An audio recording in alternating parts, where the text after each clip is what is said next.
Pablo Iglesias, crudos días. Crudos días. ¿Cómo estás? Pues mirando, escuchando y aprendiendo. Bueno. No empecemos con el fregado de esponja. Con el señor Lobo. ¿Te has jugado muchas veces el corazón y la razón? Quizá más de las que me podía permitir. ¿Y por eso las has perdido? Claro. Yo creo que cuando te la juegas, pues puedes perder. ¿Has preferido ser bocazas que murmurador? Demasiadas veces. ¿Y te lo han hecho pagar muy caro? Yo creo que eso no está en discusión. ¿De qué manera? Bueno, haciéndote daño cuando detrás de cada figura pública hay un ser humano y todos los seres humanos sufrimos. Puedes sufrir de vanidad, puedes sufrir de ego, pero también puedes sufrir cuando te dan hostias. Todo el mundo sufre las hostias, aunque al día siguiente salgas recién duchado y con cara de duro. ¿Cuál ha sido la peor, la más dura? La familiar. O sea, con todo el tema del acoso en casa cuando tienes niños pequeños y sobre todo hubo algunos meses muy duros en los que era difícil pues dormirles porque estaban demasiado cerca y gritaban y la sensación de que pueden hacer daño a tus hijos cuando sean más mayores. Ya el hecho de que sean hijos de quien son, ya eso es algo que no me hace ninguna ilusión, y que les puedan hacer daño o que tengan que leer determinadas cosas o ver muchas cosas, pues eso te hace muy vulnerable. ¿Ha terminado el acoso en casa? Sí, por suerte sí. ¿Y en las redes? Bueno, en las redes yo creo que el acoso forma parte del paisaje. Eso yo creo que no tiene mucho arreglo. ¿Y por todo esto vas a hacer un podcast para decir lo que piensas sin que te lo hagan pagar tan caro? Bueno, en realidad vuelvo a hacer lo que hacía antes y lo que a mí me gusta y lo que me hace pasármelo mejor y digamos que intervenir políticamente desde un ámbito mucho más amable y mucho más divertido. Digamos, pues experimentando en una cosa que yo no había hecho nunca, como es radio, y con mucho miedo también, porque no es fácil, y además pues cuando empiezas a hacerlo y escuchas a los que sabéis y lleváis mucho tiempo, te das cuenta de lo difícil que es hacerlo bien, pero bueno, ya sin tanta presión y con mucha ilusión de hacer algo digno que pueda contribuir a reequilibrar un poco una correlación de fuerzas que es abrumadoramente favorable a la derecha y a la ultraderecha mediática. Ahora hablamos de eso, pero a propósito de decir las cosas, lo que piensas de manera tajante. Hablando precisamente de Ucrania este fin de semana, decías esto sobre lo que se puede o no se puede decir cuando eres político. Yo ya no soy político, puedo decir la verdad. Entendemos lo que quieres decir, pero suena raro. ¿No decías toda la verdad cuando eras político? Decía demasiadas verdades. Yo creo que una de las cosas que me decían incluso compañeros es como, tío, no se puede ser tan sincero siempre. No se te puede notar siempre lo que piensas y no puede ser que tu estado de ánimo sea tan transparente. Eso no es bueno para los políticos y yo creo que a la gente hay que hablarle con claridad. Claro que cuando tienes responsabilidades políticas no puedes hablar con libertad, claro que te tienes que callar cosas y eso no está mal, ¿eh? Y yo a veces, algunos de los errores que cometí como figura política es ser demasiado sincero. Ya he visto como la extrema derecha dice, entonces antes no decía la verdad. Yo creo que todo el mundo entiende que cuando alguien tiene responsabilidades políticas, pues muchas veces tiene que disimular y se podrían poner miles de ejemplos y los periodistas os dais cuenta y la gente se da perfectamente cuenta de cuando a alguien pues le hacen una pregunta muy directa y trata de contemporizar y cambiar el marco y no sé qué, eso forma parte. También lo has tenido que hacer. Pero vamos, creo que si algo he hecho mal es tener más dificultades para hacerlo. Yo creo que una de las razones por las que a mí me han zumbado tanto es porque a veces no he sabido disimular un poco más. Hay algunos que ahora que te has ido de la política institucional quieren que te calles del todo. Hoy dicen los medios de derechas, a propósito también de la cuestión de Ucrania, que tu defensa del no a la guerra es por diferenciar a Podemos del PSOE y recuperar el terreno ideológico perdido por tu formación. Y Margarita Robles, ministra de Defensa, dice que te sobra el tiempo. Pablo Iglesias pues tiene mucho tiempo libre. Yo tengo muchas responsabilidades, no tengo tiempo para las opiniones de Pablo Iglesias, que como las de cualquier otro ciudadano son absolutamente respetables. ¿Qué les dices? O sea, yo entiendo que Margarita Robles esté molesta porque es evidente que le han rectificado. O sea, ella dice, pone el foco en los cazas, en la fragata Blas de Lezo, y pasan unas cuantas horas. Creo que Unidas Podemos dice que en este país nadie quiere una guerra, que esas declaraciones se han salido de tono. El hecho de que las abrace la derecha es evidente. O sea, si Vicente Vallés y El Mundo dicen que Robles es magnífica y que lo ha hecho muy bien, pues yo creo que en Ferraz debería sonar una campanita de a lo mejor algo estamos haciendo mal. Y el presidente del gobierno hace un tuit, que es como me parece que has hablado con Unidas Podemos para escribirlo, en el que ya habla de desescalada, de solución diplomática, de paz. Entonces, pues a un ministro, porque yo he sido ministro, es muy duro que te rectifique el presidente, y si además eres juez, porque también los jueces tienen su ego, o sea, los jueces se acostumbran a ser dioses en sus tribunales. Entonces, de repente que les rectifiquen, pues lógicamente les molesta y pues yo lo entiendo. Oye, ¿y la línea de Unidas Podemos la estás marcando tú más que quienes siguen en cargos? ¿Qué va? O sea, yo no pinto nada. Entiendo que es como muy atractivo decir, no, en la sombra, tal y cual. Bueno, no es la sombra, te diría que es la luz. Claro, pero es... lo que me dicen los compañeros es que suerte que haya alguien que pueda estar en los medios de comunicación que piensa como nosotros. O sea, normalmente los partidos políticos tienen la suerte de que hay gente en las tertulias y en los programas de televisión que piensan como ellos, con una excepción, que es Unidas Podemos. Incluso a veces ocurre que hay mucha gente de izquierdas en algunos medios de comunicación que a veces parece que tienen que hacer méritos zumbando a Unidas Podemos. Entonces los compañeros dicen, joder, qué bien que por fin haya alguien pues en la SER o en RACU o en los sitios donde te dejan salir que dice otras cosas. Pero en los partidos mandan los que tienen responsabilidades. O en público, haciendo un podcast, porque como te sobra el tiempo, que dice Margarita Robles, vas a hacer un podcast. Hoy el ilegal de las ondas se junta con el loquillo de la tuerca suelta para hablar de razón y corazón y de radio, porque Pablo Iglesias sí nos va a hacer la competencia. Bienvenida y bienvenidos sean. Sí piensa lo que dice y dice lo que piensa. Ha preferido ser bocazas antes que murmurador y por eso implacable y duro ha sido el camino por la política, en la que ha vivido muchas guerras, incluso civiles, y por jugarse el corazón y la razón a veces ha perdido. Perdió la vicepresidencia del gobierno, ahora gana un programa de radio llamado La Base, que se estrena el próximo lunes 31 de enero. Jordi, ¿qué tal, tío? ¿Qué tal, tío? ¿Cómo va esa búsqueda? ¿Tú te crees, Jordi, que voy a tener que acabar haciendo yo un puto podcast como El Crudo? Tranqui. Sí, ahora, esto es lo que se lleva ahora, ¿eh? Joder, tío, pero haber sido vicepresidente y tener que volver a hacer la puta tuerca, es que no me jodas. Puta tuerca, puto público, puto podcast, puto gobierno, es que me cago en mi puta vida. Bueno, un puto podcast es lo que vas a hacer. No sé si te recuerdas que la primera vez que presentaste Podemos en la radio fue en Carne Cruda cuando estábamos en la SER, en un programa con Santi Alba. Así que qué mejor programa para presentar tu puto podcast. Totalmente. Oye, ¿por qué un podcast? Cuando tú has sido eso, más de tele, ya lo que decías antes, La Tuerca, Fuerte Apache. ¿Es por falta de panoja? Pues fíjate que para hacer una cosa como La Tuerca costaría más o menos lo mismo, pero yo creo que La Tuerca tuvo su momento y que ahora han pasado muchas cosas en estos últimos años. Y, o sea, como creo que lo del podcast puede funcionar mejor y además me hacía ilusión probar con la radio. O sea, la radio tiene más ritmo, hay que trabajar más, hay que guionizar un poco más.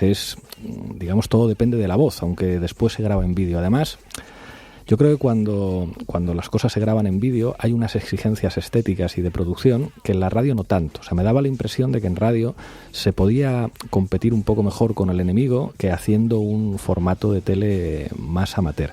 Y luego al mismo tiempo la posibilidad de meterle mucho más ritmo, un poquito menos de tertulia y un poco más de contenidos, me hacía mucha ilusión. Y ojo, no venimos a hacer la competencia, somos los refuerzos.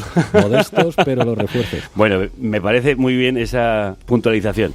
Pero lo de puto podcast no será por hacernos de menos a los de la radio, ¿no? Yo creo que está bien que seamos modestos y que además pues reconozcamos la cierta épica que hay. O sea, que me lo vas a contar. Claro, me lo que dices claro, o me lo cuentas. Es que cuando uno ve, pues la Iglesia tiene la cadena COPE, A3 Media tiene Onda Cero, el Grupo Prisa tiene la cadena SER. O sea, cuando es, digamos, quien controla lo que escucha la mayor parte de la gente y ves que, bueno, pues quien tiene una línea editorial de izquierdas, pues tiene que hacer un podcast, tiene que financiarse con la gente, pues hay una cierta épica en eso. O sea, la derecha, digamos, aparece un medio de comunicación nuevo prácticamente cada año y, sin embargo, pues la gente de izquierda se lo tiene que currar en condiciones enormemente difíciles. Yo creo que hay que poner en valor que queremos hacer cosas de calidad, cosas buenas, pero que nosotros no tenemos los recursos que tiene la derecha y la ultraderecha. No, porque esos medios que aparecen como setas en el ámbito derecho del panorama sí que tienen financiaciones muy poderosas. Claro. Estás pidiendo dinero para Público. Necesitamos que tu compromiso militante con la democracia y con la información veraz te haga unirte a la República de Público para sostener la base. Te lo digo así de claro. Pero igual que te hablo de la base y de Público, quiero hablarte de Lu y pedirte que les apoyes, y también de Contexto, y del Salto, y de La Marea, y de otros podcasts como La Cafetera o como Carne Cruda, y también de otros proyectos de periodismo crítico que seguro que conoces. Bueno, gracias por citarnos también, como has hecho en varios vídeos. Como ves, nosotros no somos nada reacios al refuerzo, al contrario. Pero ¿cómo nos repartimos esto? Porque, como dices, la gente no tiene a veces ni para poner para un medio, Pablo. Es verdad, y hay mucha gente que no puede, pero hay otra gente que sí puede. Hay un montón de gente que está en su casa y que están muy enfadados cada vez que encienden la televisión o cuando encienden la radio, y que sí se pueden permitir echar una mano. Y no son todos, porque hay otros que, como bien dices, no se pueden permitir ni siquiera pagar una suscripción. Pero a los que sí pueden, yo creo que hay que darles ese instrumento, porque yo creo además que hay un elemento de militancia, o sea, que hay mucha gente que se indigna en su casa del enorme control ideológico que hay en buena parte de los medios de comunicación por parte de diferentes derechas que incluso han colonizado buena parte de los supuestos medios de izquierdas. Yo con esto soy muy crítico y a veces me dan, o sea, cuando digo, oye, una crítica que le hago a Ferreras permanentemente, tío, que tú digas que eres buen periodista, que eres de izquierdas, e inmediatamente des paso a Eduardo Inda, es decir, ¿esto qué significa? O sea, aquí hay un problema y yo sé que decir esto es duro y que te van a criticar, pero creo que esto hay que decirlo, y que hay mucha gente en su casa que tiene esa misma sensación de, oye, me están tomando el pelo, incluso me están vendiendo como progresistas argumentos que no lo son, y si yo puedo ayudar a que haya pues medios distintos y alternativas, pues lo voy a hacer, y creo que hay espacio para mucha más gente. O sea, creo que somos 4 gatos y ojalá pues podamos crecer y en el futuro haya recursos para que haya cosas más grandes en televisión y no solamente, digamos, como productos para las redes sociales, a pesar de que las redes sociales cada vez son más importantes, que las audiencias de nicho están sustituyendo al modelo de audiencia generalista de otras épocas, pero hay que crecer. ¿Y crees que se puede hacer frente al discurso hegemónico y a esos medios que cuentan con tantos recursos desde lugares tan apartados y a veces tan pequeños como los nuestros? No queda más remedio, es que no hay alternativa. Yo sé que es muy difícil, pero hay que seguir intentándolo. Yo creo que la realidad está de nuestro lado. Si siendo tan débiles somos tan importantes, entre comillas, si al final, a pesar de la enorme disparidad de medios, sigue habiendo mucha gente que te escucha y mucha gente que está de acuerdo con nosotros, eso es porque en realidad buena parte de las cosas que decimos son verdad. O sea, cualquier relato se puede defender en medios de comunicación, pero defender la mentira es un poco más complicado. Yo creo que al final quien tiene razón, quien apoya lo que dice en datos, pues al final siempre gana cierto oxígeno, y aparte no nos queda más remedio. O sea, yo creo que tendría muchas dificultades para no hacer algo que dijera, bueno, pues en mi ámbito, aunque esto sea pues mucho menos importante que las responsabilidades políticas, por lo menos en mi ámbito, y que determinada gente tenga una alternativa. Sí, precisamente el programa, La Base, se presenta como una alternativa a los medios que mienten como la Fox, negacionismo del COVID, de las vacunas o de los resultados electorales, reaccionarismo, patrioterismo, conspiranoia, demagogia y mentiras, mentiras, mentiras y mentiras. ¿Cómo va a ser? ¿De qué trata La Base? La Base se parece en la forma bastante a Carne Cruda. Bueno, nos han copiado. Totalmente. O sea, yo me estuve como eso ahí, me llena de orgullo y satisfacción. Total. A mí me gusta mucho lo que hacéis y lo hacéis muy bien. Quizá una de las diferencias es que vamos a intentar estar un poquito más pegados a la actualidad, digamos, que a los temas que tratemos cada día, como que sean temas de esos días o de esa semana. Sí vamos a introducir un elemento que es muy marca de la casa, que es considerar a los actores mediáticos como actores políticos. Es decir, no regalar eso de que los actores mediáticos son mensajeros o son simplemente, digamos, el terreno de juego. Son actores políticos y, por lo tanto, analizar lo que dice Vallés es analizar a un actor político fundamental, analizar lo que dice Ferreras, lo que dice Ana Rosa, lo que dicen los periódicos, y explicar a la gente también cómo se hace una escaleta.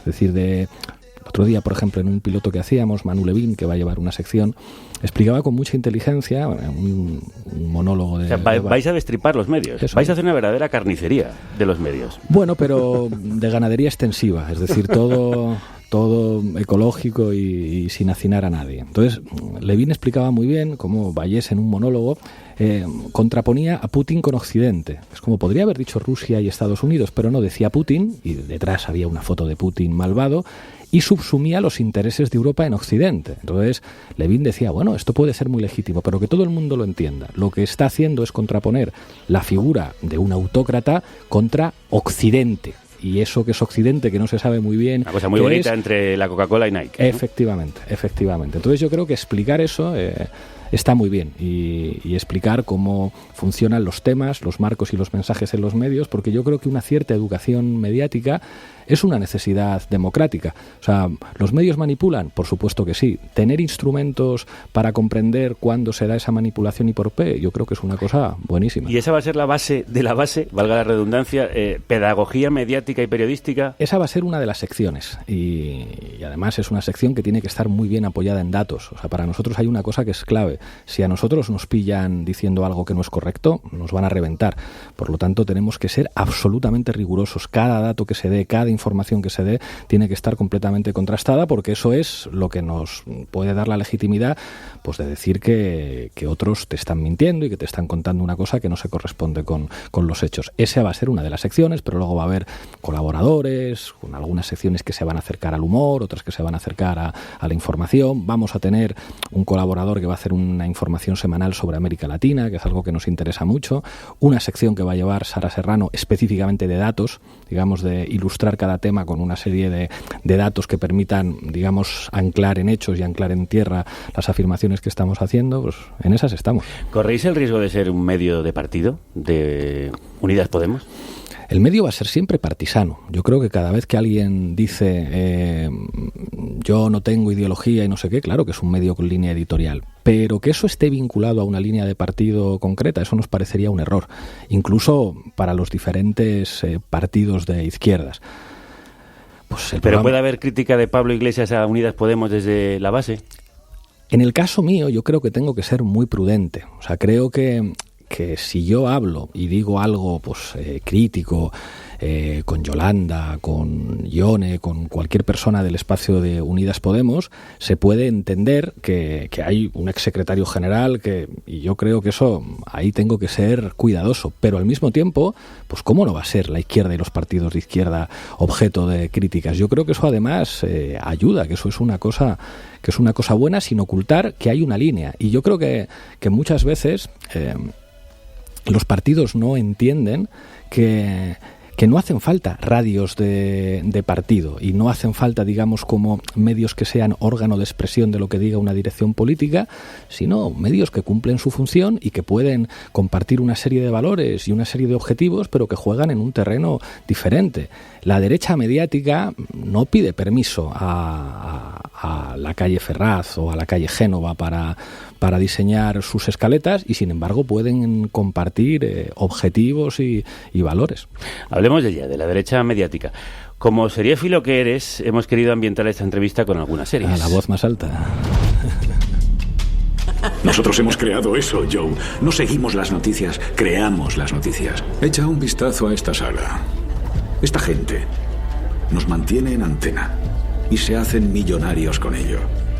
Pero el periodismo... Es historia. Sí, hijo. Y la historia la escriben los vencedores. Un impresionante e irreconocible Russell Crowe interpreta a Roger Ailes, el director de Fox News, en La voz más alta, aquel responsable de aupar a Nixon y después a Donald Trump a la Casa Blanca. ¿Por qué la recomiendas y qué has aprendido sobre cómo se organiza la ultraderecha y la derecha en los medios? Es una serie maravillosa y esa secuencia que habéis puesto es perfecta porque explica lo que ha pasado. Esto ya no va de los hechos, esto va del relato. Es algo que la ultraderecha mediática ha entendido desde hace tiempo, es algo que entendieron en la Fox, es algo que ha sido condición de posibilidad de la victoria de Donald Trump, es lo que explica el discurso de la ultraderecha. Aquí la gente dice el problema es Vox. El problema no es Vox.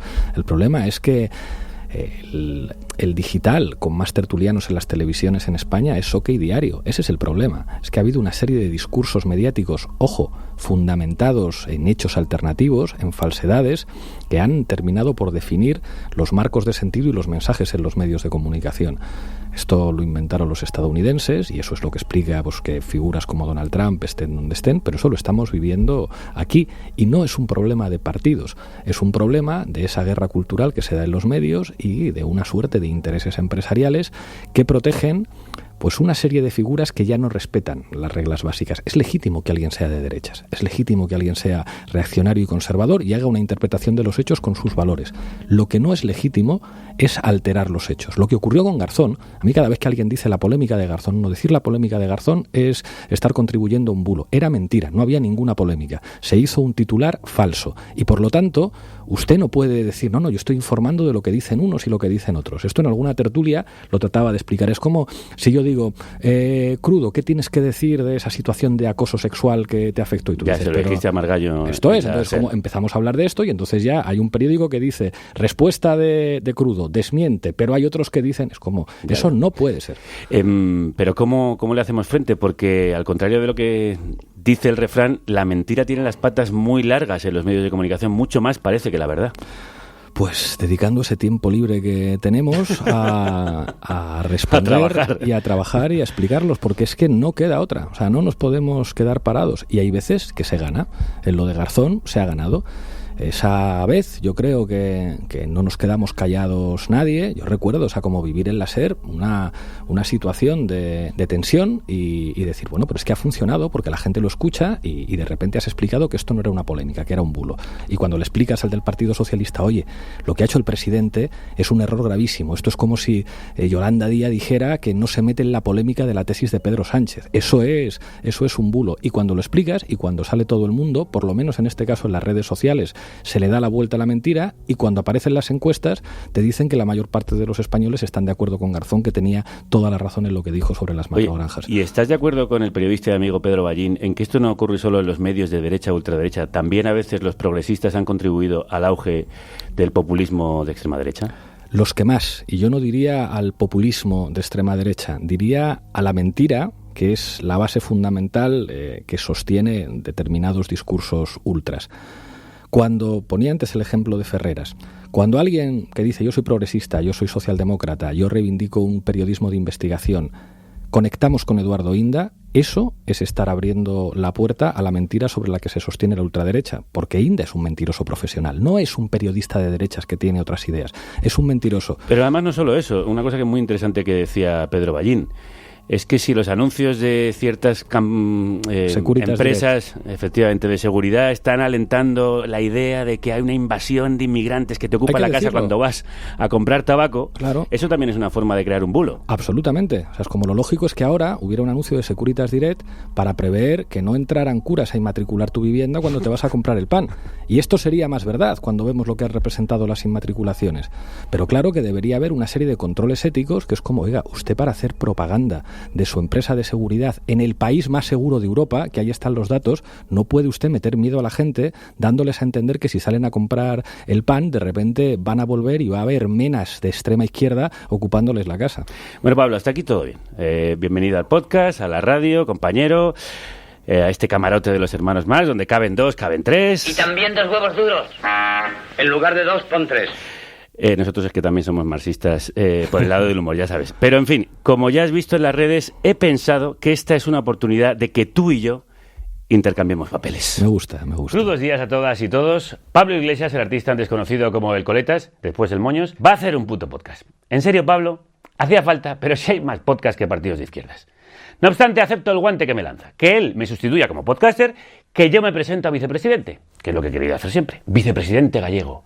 El vicepresidentísimo. Y para eso quiero pedir vuestra ayuda. Y más que vuestra ayuda, vuestro dinero. La ayuda os la podéis quedar. Pero igual que te hablo de apoyar a Carne Cruda para llegar a la vicepresidencia, te hablo también de otros periodistas como Carlos Herrera, Ana Rosa Quintana o Vicente Vallés y otros que claramente quieren dar el salto a la política, pero necesitan tu empujoncito y un abrazo, que se le ve falto de cariño. En resumen, no solo hacen falta medios de izquierda, también hacen falta políticos de izquierdas y un vicepresidente que no defienda los intereses de ningún partido, sino solo los suyos propios. Cuento con vosotros y vosotras y con vuestro dinero y dinera. Monises, ojalá hagamos realidad lo de ser un puto vicepresidente. Vicepresidente es más que presidente, ¿no? Es más largo. Con todos ustedes, el mirífico, el altísimo, el guapísimo, el listísimo vicepresidente gallego. Gracias.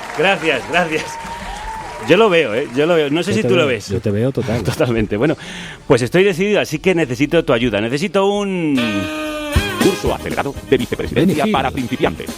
A ver. Es un chiste boomer, Benny Hill. Los millennials no entienden esto. Ya, es verdad. Esto es muy viejuno. ¿Qué hay que tener para que llegara a vicepresidente, Pablo? Lo primero, no hagas lo que hice yo. Viste bien. Hay que vestir bien para ser un buen vicepresidente de izquierda. Bueno, tú llegaste con coleta, todo un logro eso, ¿eh? Con coleta, con pendientes, pero el problema además no era solamente eso, es como yo nunca he sabido vestir bien. Y eso no es una virtud, ¿eh? O sea, es como pues, los trajes me quedaban como raro, que si este me queda grande, que si este no sé qué, que si este demasiado tal. Hay que vestir bien. Y yo esa virtud no la tenía, yo creo que tú la puedes tener. ¿Podré llegar con tupé a vicepresidente? Sin duda. Vale. Sin duda. ¿Y cómo me debo comportar? Insisto, la regla fundamental es no ser como Pablo Iglesias. Si piensas algo, no siempre tienes por qué decirlo. A veces no pasa nada por estar callado. No hay que saltar en cada charco que veas como me ocurría a mí. ¿Y puedo tutear al presidente? Sí. ¿Y llamarle Presi? ¿Cómo le tengo que llamar? ¿Presi, Pedro, señor Sánchez? Fíjate, esto es una exclusiva. O sea, es como nos llamábamos entre nosotros Presi y Vice. ¿En serio? Sí, qué bonito. ¿Y al rey qué le digo? ¿Rey? ¿Qué pasa, rey? Es que eso suena un poco íntimo de más. La primera vez que hablé con él, yo iba como muy preocupado. Me habían dicho, no, los Borbones borbonean, te hablan de tú y exigen que tú les hables de usted. No fue el caso. Yo le pregunté, ¿nos vamos a hablar de tú o de usted? Y él me dijo de tú. Y a partir de ahí nos hablamos de tú y no hubo ningún problema. ¿Y qué hace un vicepresidente? ¿A qué hora se levanta? ¿Cómo es su día y día? ¿A qué dedica el tiempo libre? ¿A qué hora vuelve a casa? Es un horror de vida porque no dejas de serlo nunca. Incluso llegas a casa y tus hijos no te tratan como a un vicepresidente y te ofendes. Digamos que es como, oye, tú no sabes con quién estás hablando. O sea, que soy falta de respeto. Efectivamente. Bueno, hablando un poco más en serio, ¿qué has aprendido de la experiencia? ¿Qué ha sido lo mejor y lo peor de ser vicepresidente de un gobierno? He aprendido muchísimo y me siento un afortunado porque muy pocas personas con mis ideas y además teniendo una vocación más docente y más mediática que política han podido tener una experiencia en la política como esa, una experiencia que no se puede adquirir de manera autodidacta. Y he aprendido muchísimo de ver cómo funcionan determinadas cosas por dentro. No es lo mismo teorizar, eso de que estar en el gobierno no es tener el poder, que solo puedes teorizar leyendo y estudiando, que comprobarlo cuando estás dentro y entender determinadas dinámicas internas que no tienen que ver con la comunicación. Es verdad que la comunicación cada vez ocupa más espacios de la política, pero el gobierno representa muchas cosas más. Y hay cosas de cómo funciona el poder, de determinadas redes, de determinadas familias, de determinados espacios informales, en los que yo casi nunca pude entrar, pero sabía que existían. Hubo una vez, esto no lo he contado nunca, el presidente del gobierno me dijo, más fue una coña, porque ahí teníamos una coña entre nosotros, cuando quedábamos en Moncloa, pues a veces hablábamos de series. Él me había recomendado esta de Barón Noir, y en la serie de Barón Noir, siempre que los diferentes presidentes que pasan por la serie, siempre que tienen una reunión en la residencia presidencial, es como en los jardincitos y tal, y todo muy verde y muy bonito, todo en París, donde casi siempre está lloviendo y tal. Y yo le decía, Pedro, o sea, con el buen tiempo que hace en Madrid y siempre me recibes así como en un sitio tapado y no sé qué, joder, un día nos podíamos ver en los jardines como el tal. Y el tipo que tiene sentido del humor, pues quedamos un día y había montado como una especie de jaima con no sé qué fuera, es como para que no te quejes y tal. Y ahí me dijo una cosa que luego nunca se cumplió, pero que me impresionó. Es como me dijo, deberías conocer personalmente a algunos jueces, de los jueces que mandan, porque tienen una opinión terrible de ti y a lo mejor si se toman 3 cafés contigo, pues esa opinión cambia. Y eso me sorprendió, porque es como, o sea, ¿de verdad es tan importante tener una relación como privada, de tomar unos cafés y no sé qué, para que la opinión de gente tan poderosa cambie? Pues seguramente sí, porque esos jueces lo que hacen es leen OK Diario, leen el ABC, leen La Razón, ven a Vicente Vallés y seguramente eso configura su manera de ver el mundo. ¿Y descubriste que tenías menos poder del que creías? que había ahí arriba? Yo a priori no tenía mucho poder porque las competencias de la vicepresidencia... Bueno, me refiero a que la política institucional, la gubernamental, igual es menos poderosa de lo que pensamos. Mucho menos, mucho menos. Lo que pasa es que tampoco es despreciable lo que representa la administración. Y también pudimos hacer cosas muy importantes que cambian la vida de la gente. La parte que a mí me desesperaba era no poderlo contar. Recuerdo con Nacho Álvarez, que hizo un trabajo desde la Secretaría de Estado espectacular con el tema de la dependencia, de recuperar la financiación a la dependencia previa a los recortes del Partido Popular, y fue un trabajo increíble y era muchísimo dinero el que estábamos manejando y eso cambiaba la vida de mucha gente. Y me desesperaba que prácticamente era imposible que los medios lo contaran. Entonces, en la discusión que tenía con los compañeros es como, si conseguimos hacer cosas que son enormemente importantes, pero que pasan desapercibidas, esto es un enorme problema. O sea, el poder contar las cosas que pasan es casi tan importante como hacer esas cosas. Y eso me generaba mucha impotencia, porque lográbamos muchas cosas que implicaban mucho dinero, muchos gastos y cambios reales en la vida de la gente, pero el hecho de que eso quedara fuera de la discusión hacía que no tuviera el valor que le correspondía, y eso a mí siempre me desesperaba mucho. Tu salida de la política institucional nos ha recordado a esta otra serie. Succession, el fin de la ley del padre. Puedo hacer lo que quiera. Y lo que creo que me gustaría hacer es pedirte formalmente que accedas a ser la nueva directora ejecutiva de esta empresa. No soy la persona adecuada. Soy bastante listo y opino que lo eres. Eres la ideal.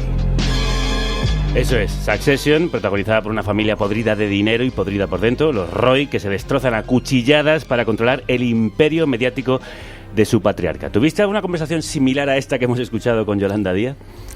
Por suerte no, porque esta película a mí me encanta porque ves a los ricos sufrir y dices, aunque están podridos de dinero, son todos unos desgraciados. Es verdad que es una película muy psicoanalítica en la que es el fin de la ley del padre. Digamos que todos son personajes destruidos por la figura patriarcal del padre y están a cual machalao. La única que está más o menos cuerda es la chica, la que tiene como más dudas de qué hacer, pero al final también le pierde la ambición. Deciden todos ir a matar al padre, pero el padre es demasiado grande para que esos edipos castrados, que es en lo que ha convertido a sus hijos, puedan hacer nada. Por suerte, yo creo que lo nuestro es mucho más sano, pero nunca hay que despreciar a Lacan para entender cómo funciona la lógica de las organizaciones políticas. El deseo siempre aparece por algún sitio. ¿Y será Yolanda Díaz la candidata de Podemos a la presidencia? Es decir, ¿la apoyará Podemos aunque no se presente bajo sus siglas? Yo creo que hay que respetar, digamos, el liderazgo de a quien le toca en este momento, y sus estilos y sus propias formas. Y yo creo que Podemos está demostrando una lealtad de hierro, una lealtad hacia un liderazgo que tiene un estilo nuevo, que es diferente, y que yo creo que todo el mundo pues ha entendido que en este momento es un tipo de liderazgo que permite sumar mucho más. Y yo creo que no hay que ser excesivamente patriota con respecto a los nombres. Claro que los partidos son importantes, porque los partidos es donde la gente se organiza, donde además se desarrolla algo que es fundamental, que es la militancia y es el compromiso, pero no pueden ser un fetiche tampoco. Los partidos son instrumentos que sirven para cambiar la vida de la gente y que tienen que interactuar con liderazgos que eventualmente te pueden servir para ampliar el espacio. Y ahí yo estoy muy contento de la feminización de Podemos, o sea, un partido dirigido por mujeres con formas de liderazgo yo creo que mucho más inteligentes que las que podíamos desplegar los hombres y que van a servir además para que determinadas dinámicas muy tóxicas no se repitan, y donde hay algo que yo creo que es el resultado de estos años en Podemos. Sin lealtad es imposible avanzar. Al final te ha quedado una respuesta un poco de político, tengo que decirte. Entonces quiero saber, ¿Yolanda Díaz será la candidata de Unidas Podemos, aunque se presente con otras siglas y trate de congeniar a otras formaciones? Absolutamente seguro de que sí, pero no me corresponde a mí decir eso. O sea, ¿quién tiene que decirlo? Le corresponde decirlo a Yolanda, pero si estuviéramos en un off the record, te diría, no lo dudes, claro que sí. Bueno, pues hablando de liderazgos. españoles en estos tiempos de pertinaz podcatismo. Pablo, tengo que presentarte a uno de nuestros colaboradores, Generalísimo Pablo Generalísimo. ¿Os conocíais? De oídas. Tú también te suena algo, ¿no? Me suena.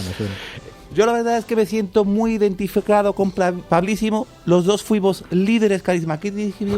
Los dos nos retiramos antes de tiempo. Bueno, en su caso fueron 40 años. Pocos me parecen. ¿Quiere hacerle alguna pregunta a Pablo Iglesias? Por supuestísimo. De cadáver político a cadáver político. ¿Qué es lo más duro de dejarlo? ¿Qué es lo más duro de dejarlo? Hostia, no sabría decirlo nada, porque todos son ventajas. O sea, no echo de menos nada. ¿Cómo ha cambiado tu vida? ¿Cómo es ahora? Todo para bien, pero desde el minuto uno. O sea, yo estoy feliz, me dedico a lo que me gusta, no tengo la presión que tenía antes. O sea, tendría que dedicarle mucho tiempo a imaginar una respuesta de echo de menos no sé qué, no echo de menos Pero no nada. te arrepientes de haber hecho lo que has hecho, ¿no? Haber tenido esa carrera política. O un poco sí con tu vida, por cómo ha afectado tu biografía. Hombre, si volviera 8 años atrás, ni de coña me hubiera metido en el lío en el que me metí. O sea, es como eso. Pero como nadie puede volver atrás en la vida, pues bueno, pues ahora uno es lo que es, uno es sus aciertos, sus errores, uno es sus cicatrices. Sí, también. ya lo decía Franco, no te metas en política. No te metas en política. Sí, yo nunca me metí. Haga como yo. Y además es que las cosas hay que hacerlas así, nada de hacerlo poco a poco. Hay que hacerlas de golpe. A ver, bueno, la verdad es que retirarte no te retira, porque como hemos dicho, estás en la SER, escribes en CTXT, ahora vas a hacer un podcast. ¿No te ves convertirte en el jarrón chino de Unidas Podemos? Yo creo que la clave para no convertirte en jarrón chino es abandonar el espacio partido y hacer tus cosas en otro ámbito completamente distinto. Los partidos son los partidos y tienen su dirección, y yo pues ahora me dedico a cosas de formación, a investigar en la universidad y a hacer cosas en los medios. ¿Estás dando clases? Estoy investigando en la UOC, en la Universitat Oberta de Cataluña, ¿Sí? Una investigación además sobre redes sociales, un grupo de investigación que se dedica a la tecnología y en particular sobre el poder ideológico de la mentira. En catalán. En catalán total. Separatistas, Francisco. Ten cuidado, Pablísimo, porque a mí me exhumaron del Valle. A ver si te van a exhumar de Podemos. Total. Y eso, hay algo que no entiendo de los rojísimos. Es una cosa que, ¿por qué la izquierda está siempre dividida? ¿Es por aquello de divide y vencerás? Es total.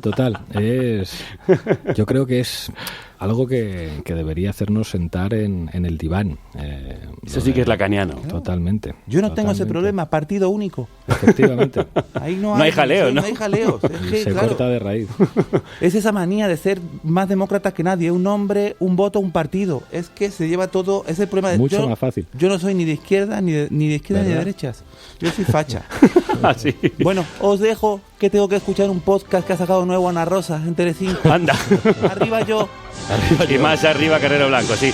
Se nota que le han puesto wifi en el nicho de Mingo Rubio, que lo disfrute, si es que eso se puede disfrutar. Yo no descarto, eso sí, y lo digo ya hoy que acaba de anunciar su salida, que dentro de unos cuantos años Iglesias regrese a la política electoral. ¿Por qué lo dices?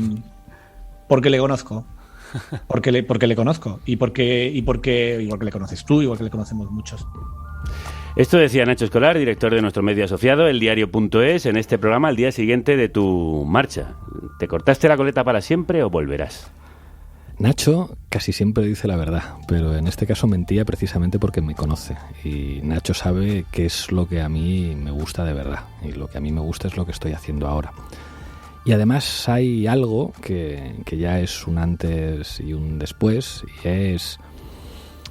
pues ser padre. Y cuando tienes hijos y has vivido pues lo que puede ser una situación de acoso, o sea, para mí hay algo que tiene mucha más importancia que la política, que la lucha, que las necesidades democráticas de tu país, que son mis niños. Entonces, hacer algo que les pudiera situar a ellos en una posición de vulnerabilidad es algo que no haría ni de coña. Y aparte, además, creo que es bastante evidente, cualquiera que me conozca un poco, que a mí lo que me pone y lo que me gusta es esto. O sea, no los líos de partido y de gobierno y de tal, que lo hice lo mejor que pude y me dejó la piel, pero no es mi vocación. Y sin embargo, ahora sí puedo hacer mis vocaciones. Cuidado que luego está la hemeroteca, que esto se guarda, esto es un no rotundo a tu regreso. Pero vamos, o sea, es verdad que uno no puede saber, yo qué sé, es como, pues a lo mejor tú y yo somos padres con 70. O yo vicepresidente. O tú vicepresidente, que eso nunca se puede saber. Pero Pero igual que no me metí en política calculando que iba a pasar lo que